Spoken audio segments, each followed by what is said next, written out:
Good morning students. आज हम पढ़ रहे हैं क्लास 12th में जो हमारा 3D ज्योमेट्री चल रहा था उसमें हमारा टॉपिक है प्लेन। तो सबसे पहले प्लेन की डेफिनेशन क्या है, प्लेन का ज्योमेट्रिक मीनिंग क्या है। Plane is the geometrical locus of plane such that 2 points P and Q are on the locus and every point of straight line PQ is also on the locus। Means अगर कोई भी plane है, जैसे उसमें 2 point है उसके locus में, तो उस लाइन को मिलाने वाले सारे पॉइंट्स भी उस लोकस में आएंगे। मतलब वो जो स्ट्रेट लाइन है वो भी उसी प्लेन में इन्वॉल्व है। फिर क्या है equation of plane. Equation of plane क्या है, जितनी भी 1 डिग्री की इक्वेशन होती है, मतलब एक्स वाई जेड वेरिएबल में ax plus B Y plus C Z plus D equal to 0, ये एक प्लेन को रिप्रेजेंट करती है। जहां पे a, b, c, d है वो क्या है, कॉन्स्टेंट्स हैं, और a, b, c तीनों के तीनों एक साथ 0 नहीं होने चाहिए। कोई 2 0 हो रहा है तो कोई दिक्कत नहीं है, z इक्वल टू 0 या z इक्वल टू 4 हो रहा है, बट तीनों एक साथ 0 नहीं होने चाहिए। अभी देखें इक्वेशन ऑफ ए प्लेन। जैसे ये मेरा एक व्हाइट बोर्ड है, ये क्या है हमारा प्लेन है, तो इसकी इक्वेशन फाइंड आउट कैसे करें। तो जैसे स्ट्रेट लाइन की हम इक्वेशन फाइंड कर रहे थे, प्लेन के लिए हमें एक तो क्या चाहिएगा, पोजीशन वेक्टर। जैसे लेट्स सपोज ये हमारा है position vector A vector, A point, और एक हम जब भी इक्वेशन निकालेंगे तो जैसे कोई रैंडम वेरिएबल ले लिया आर वेक्टर जो इस प्लेन में घूम रहा है, जिसका हमें लोकस फाइंड करना है। अब प्लेन की जो डायरेक्शन क्या होगी, आपने फिजिक्स में पढ़ा होगा, जो एरिया लेते हैं हम, तो एरिया की डायरेक्शन क्या रहती है, जो प्लेन की डायरेक्शन है वो क्या है, या तो प्लेन के नॉर्मल आउटसाइड या इनसाइड। तो इसमें जो एन वेक्टर है, ठीक है, प्लेन में डायरेक्शन किसका इन्वॉल्व होगा, direction of normal, direction of normal. तो प्लेन में किसकी डायरेक्शन का इन्वॉल्वमेंट रहेगा, उसके नॉर्मल की डायरेक्शन का रहेगा।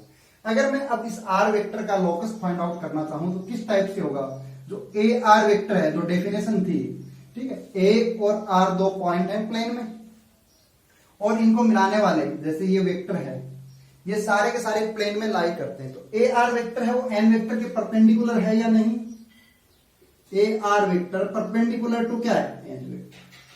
Means a r vector dot n vector क्या आएगा, 0। परपेंडिकुलर वेक्टर्स का डॉट प्रोडक्ट क्या होता है, 0। तो ए आर वेक्टर को क्या लिख सकता हूं मैं, O r vector minus O A vector dot n vector equal to 0। O r vector को क्या, आर वेक्टर माइनस ए वेक्टर जो पोजीशन वेक्टर है dot n vector equal to 0। ये किस प्लेन की इक्वेशन है, ये इक्वेशन ऑफ द प्लेन, ये क्या है, equation of the plane, plane whose position vector is a vector and direction of normal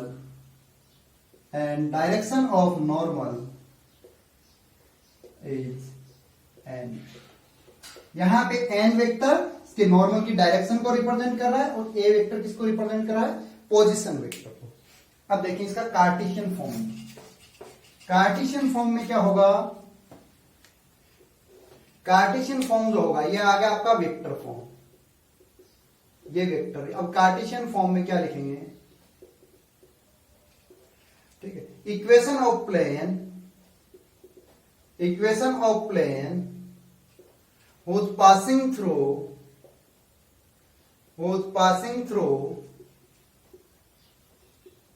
point A क्या होगा, x1, y1, z1 and whose normal direction ratio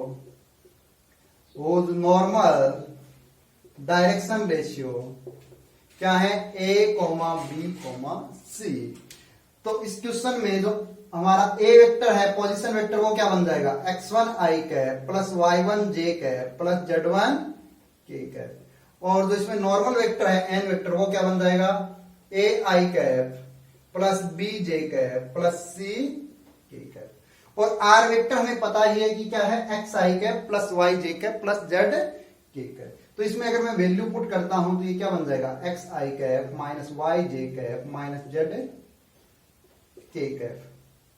sorry plus R vector की value मैंने put कर दी, minus A vector x1 i cap plus y1 j cap plus z1 k cap dot n vector a i cap plus b j cap plus c k cap equal to 0।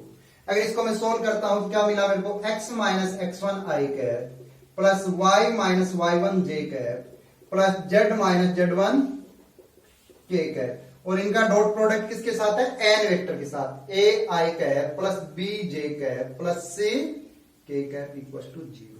तो ये equation मेरे को किस type में मिलती है, इसका dot product करते हैं तो हम A X minus x one plus B Y minus Y one plus C Z minus Z one equal to 0। ये उस प्लेन की इक्वेशन है जो x1 y1 z1 से पास होता है और जिसके नॉर्मल का जो डायरेक्शन रेशियो है वो क्या है, a, b, c है।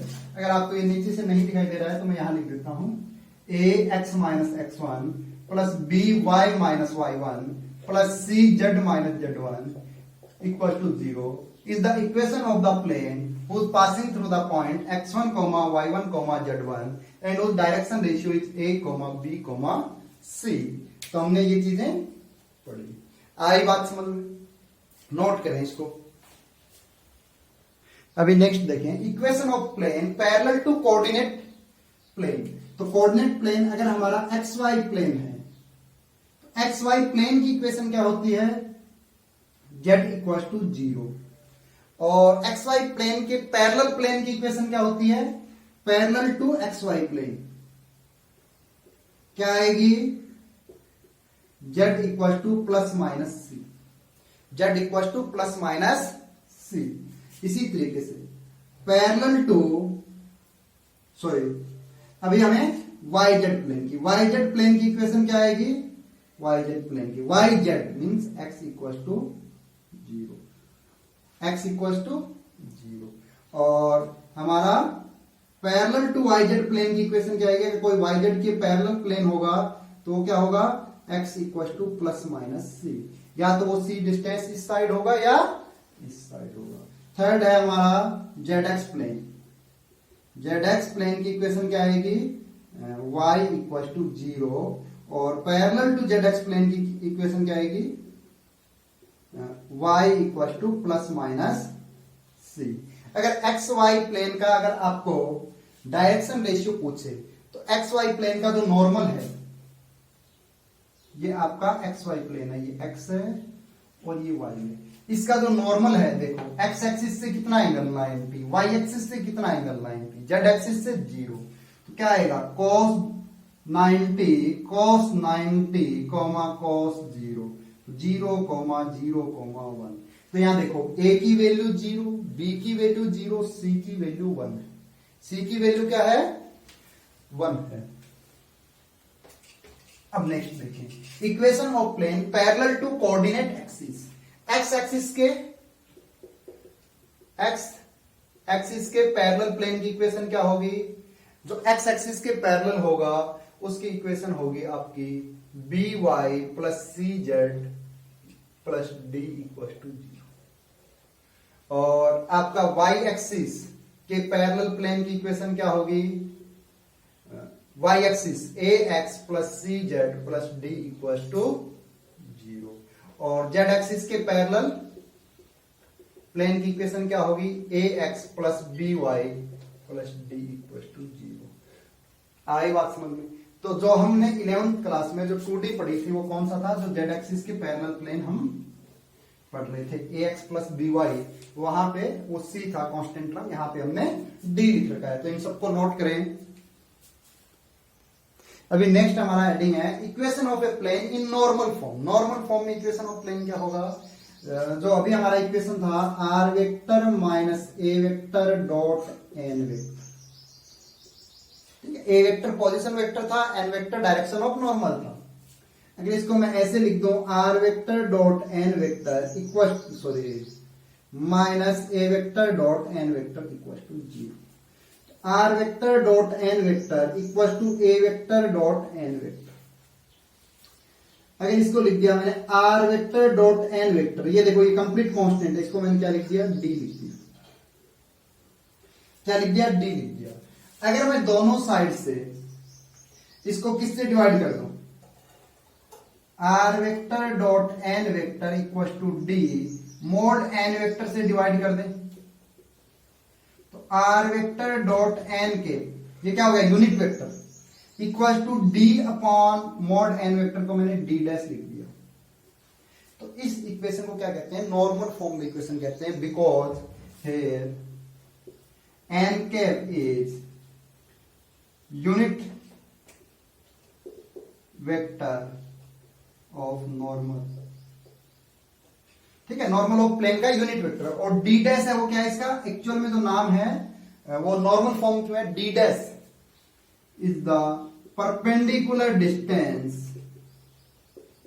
Of plane from origin. D dash है वो इस प्लेन की ओरिजिन से परपेंडिकुलर डिस्टेंस है।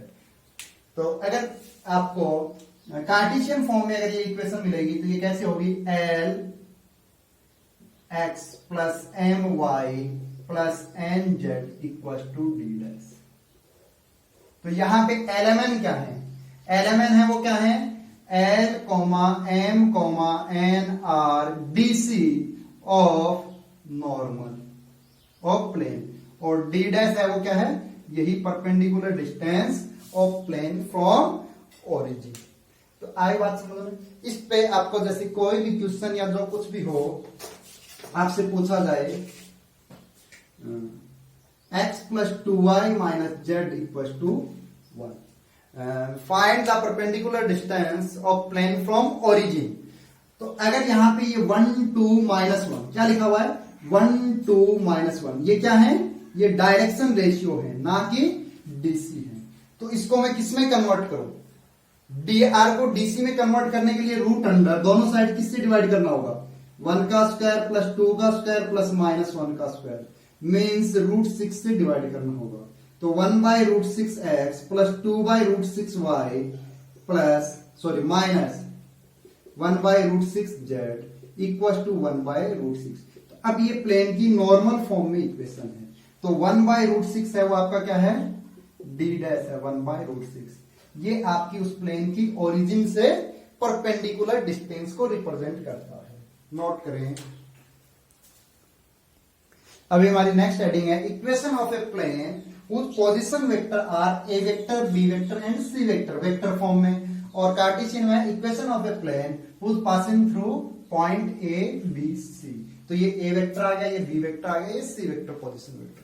तो यहां ध्यान से समझे, मेरे को जब भी नॉर्मल की इक्वेशन निकालनी होगी तो मेरे को क्या चाहिए, एक तो पोजीशन वेक्टर और एक उसके नॉर्मल की डायरेक्शन। बस मेरे को दो ही चीज के रिक्वायरमेंट है। अभी दिक्कत क्या है कि मेरे को पोजीशन वेक्टर है प्लेन में, वो कितने दे दिए, 3 दे दिए। जैसे ये दे दिया ए वेक्टर, ये दे दिया मेरे को बी वेक्टर, ये दे दिया मेरे को सी वेक्टर। अब मेरे को क्या चाहिए, इसके नॉर्मल की डायरेक्शन कैसे फाइंड आउट। तो नॉर्मल की जब भी अगर मेरे को नॉर्मल याद आ रहा है, मतलब परपेंडिकुलर डायरेक्शन, तो अगर मेरे को प्लेन में कोई भी 2 वेक्टर मिल जाए तो मेरा काम हो सकता है। अगर मेरे को ये 2 वेक्टर अगर मिल जाए, एक तो ए बी वाला और ये वेक्टर, तो मैं इनके क्रॉस प्रोडक्ट से काम चला सकता हूं। जैसे ये पॉइंट ए है, ये पॉइंट बी है, ये पॉइंट सी है। तो इस प्लेन में अगर मेरे को 2 वेक्टर मिल गए तो उनका क्रॉस प्रोडक्ट मेरे को क्या देगा, इनकी नॉर्मल की डायरेक्शन।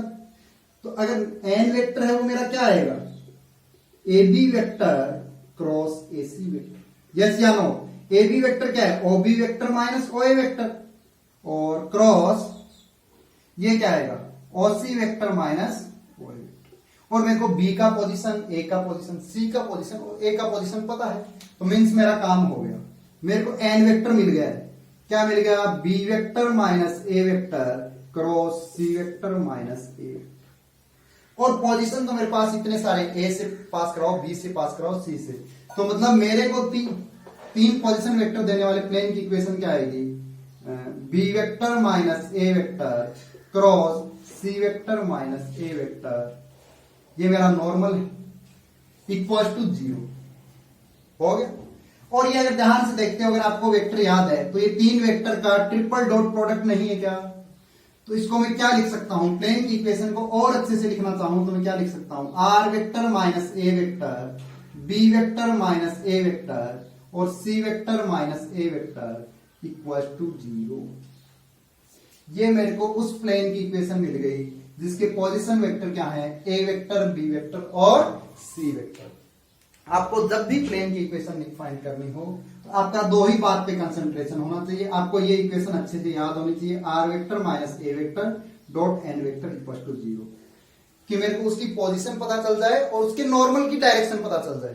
पोजीशन पता है, नॉर्मल नहीं गिवन है, तो हम मेरा कंसंट्रेट केवल और केवल उसके नॉर्मल की डायरेक्शन फाइंड करने में रहेगा।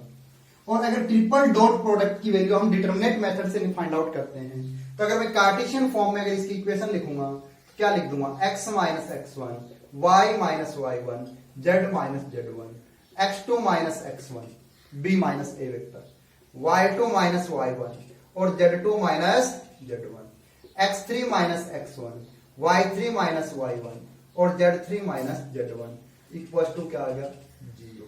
देखो कितना सिंपल है, दोनों को कंपेयर करके आप पढ़ो। वेक्टर फॉर्म बहुत आसान है, जरूरत हो तो उसको कार्टेशियन में कन्वर्ट करो, कार्टेशियन को जरूरत हो तो वेक्टर फॉर्म में कन्वर्ट करें। नोट करें सभी।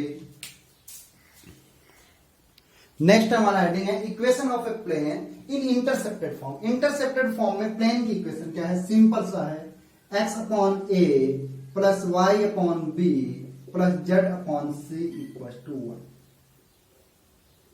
और जहां पर a comma b comma c अब की बार डायरेक्शन रेशियो नहीं है, where a comma b comma c are intercepted length on x axis comma y axis and z axis. आपको प्लेन की कोई भी इक्वेशन गिवन हो, अगर आपको x एक्सिस पर इंटरसेप्टेड लेंथ निकालना हो फॉर x एक्सिस, आपको उस इक्वेशन में क्या करना है, put y and z equal to 0। अगर आपको x एक्सिस पर इंटरसेप्टेड लेंथ निकालनी हो, फॉर अगर y एक्सिस पर इंटरसेप्टेड लेंथ निकालनी हो, तो आपको ये नहीं है कि आप क्वेश्चन को स्टैंडर्ड फॉर्म में कन्वर्ट करके सोल्व करो, डायरेक्ट सोल्व कर लो। पुट x और z इक्वल टू 0। और आपको z एक्सिस पर इंटरसेप्टेड लेंथ फाइंड आउट करनी हो तो पुट x और y इक्वल टू 0। आप यहां पे चेक कर सकते हो, जब मैं y और z इक्वल टू 0 पुट करूंगा तो मेरा x की वैल्यू a, और जब मैं x और z की पुट करूंगा तो y की वैल्यू b, तो वही मेरी y एक्सिस पे इंटरसेप्टेड लेंथ है। और x और y की वैल्यू पुट करूंगा तो z की वैल्यू c, तो वही मेरी x एक्सिस पर इंटरसेप्टेड लेंथ है। अब देखें इस टाइप का कोई भी क्वेश्चन आपको मिल गया, 3x plus 4y minus z equal to 0, ठीक, find the intercepted length on x axis, y axis and z axis. तो हमें इतना लंबा चौड़ा कन्वर्ट करने की जरूरत नहीं, हम डायरेक्ट बता सकते हैं x एक्सिस पर क्या आएगी, इंटरसेप्टेड लेंथ क्या आएगी, तो अगर y और z 0 पुट करूंगा तो 7/3, और y एक्सिस पर इंटरसेप्टेड लेंथ क्या आएगी, x और z 0 पुट करूंगा तो 7/4, और z एक्सिस पर क्या आएगी, -7। -7 का मतलब है इंटरसेप्टेड लेंथ हमेशा पॉजिटिव होती है, 7 ही आएगी, बट -7 का मतलब है कि वो प्लेन नेगेटिव z एक्सिस को इंटरसेक्ट कर रहा है। तो ये सारी चीजें नोट करें और एग्जांपल भी नोट करें। अभी हमारे पास एक क्वेश्चन है, एक plane meet the coordinate axis at a, b, c such that the centroid of triangle ABC is the point PQR so that the equation of the plane। तो इंटरसेप्टेड फॉर्म में मैं plane की equation लिख लेता हूं, x upon a plus y upon b plus z upon c equal to 1। ये plane x axis को कहां पे मिलता है, a0, 0, a पॉइंट है वो, b पॉइंट है वो कहां है, y एक्सिस को कहां पे मिलेगा, g0, b, 0, और जो c है मतलब z एक्सिस को कहां पे मिलेगा, 0, 0, c। तो अगर ये ट्राइंगल है हमारा ABC, तो उसका जो सेंट्रोइड है वो क्या आएगा, सेंट्रोइड क्या होता है, x1 plus x2 plus x3/3 y1 plus y2 plus y3/3 comma Z1 plus Z2 plus Z3 by 3। तो इसका सेंट्रोइड हमें क्या मिला, 0 plus a plus 0 plus 0 by 3, comma 0 plus b plus 0 by 3, comma 0 plus 0 plus c by 3। Means हमें इसका centroid मिला a by 3, comma b by 3, comma c by 3। और इसकी वैल्यू हमें क्वेश्चन में क्या गिवन है, p, q, r। तो a की वैल्यू क्या हो गई 3p एंड b की वैल्यू क्या हो गई 3q और c की वैल्यू क्या हो गई, c क्या हो गया 3r। ये तीनों वैल्यू हम इस यहां पे पुट कर सकते हैं ना। हमने इंटरसेप्टेड फॉर्म में कि अगर वो a पॉइंट पे कट कर रहा है तो उसके कोऑर्डिनेट ये आएंगे, b पे कट कर रहा है तो ये आएंगे, c पे कट कर रहा है तो ये आएंगे। तो उस प्लेन की इक्वेशन आएगी हमारी x upon 3p plus y upon 3q plus z upon 3r equal to 1। और कंप्लीट इक्वेशन को अगर मैं 3 से मल्टीप्लाई कर देता हूं तो आई थिंक इक्वेशन आ जाएगी x upon p plus y upon q plus z upon r equal to 3। और मेरे को ऐसा लग रहा है कि यही चीज हमें प्रूफ करनी थी। तो ये हमारा हो गया हेंस प्रूफ। आई बात समझ लो, नोट करें।